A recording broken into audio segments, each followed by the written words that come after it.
नहाने गए। इधर देवराज इंद्र अहिल्या के पास पहुंचा, भेष बदल के नहीं पहुंचा। ध्यान से सुनना, वाल्मीकि रामायण उठा लेना।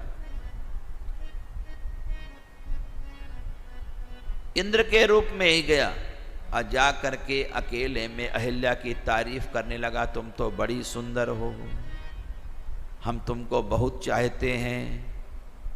और जब इतनी तारीफ किया तो अहिल्या का मन डामाडोल हो गया कि बताओ, देवता हमको इतना चाहते हैं, देवराज इंद्र।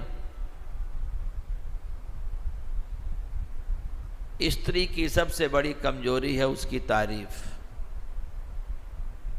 और देवराज इंद्र तो भैया देवराज है। उसको लगा मेरा मैं इतनी सुंदर हूं कि देवराज इंद्र मेरी तारीफ कर रहे हैं, और उस तारीफ से प्रभावित होकर के विरोध नहीं किया, बल्कि इंद्र के अनुरोध को स्वीकार लिया। उन्होंने कहा तुम हमें मिल जाओ, बाबा जी के साथ क्यों रह रही हो। उन्होंने कहा नहीं ना ना, अगर उनको पता चल गया तो ठीक नहीं होगा, कहा वो हम सब संभाल लेंगे। जब संभालने का वादा किया तो और कमजोर पड़ गई, और कहते हैं उसने अहिल्या के साथ दुष्कर्म कर लिया, उसका सतीत्व को नष्ट कर दिया। और फिर क्या चालाकी दिखाता है, उधर गौतम सोचते हैं कि अभी तारागण हैं, ये कैसे हो गया, लगता है कुछ गड़बड़ हो गया। वो कमंडल लेकर के चले, इधर ये देवराज इंद्र जब अहिल्या के कक्ष से निकला तो गौतम का भेष बनाया। क्यों बनाया? कि सब लोग सोचें कि गौतम जा रहे हैं नहाने के लिए। इतने में गौतम ऋषि आ गए। अगर ये भेष ना बदलता तो हो सकता ये होता रिश्तेदार हैं, देवता हैं, आए होंगे कुटिया में मिलने।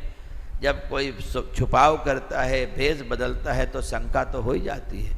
उनको लगा मेरा स्वरूप कौन, इतना कहा तो ये इंद्र भी डरा, अहिल्या कांपने लगी। गौतम समझ गए छल हो गया, जल उठाया, देवराज इनसे कहा कि तुम देवता हो, नहीं तुम्हें भस्म कर दे, भाग, तेरे शरीर के इतने छिद्र हो जाए। और इसको कहा दुष्ट, तो संत के साथ रहकर भी एक भोगी की हो गई।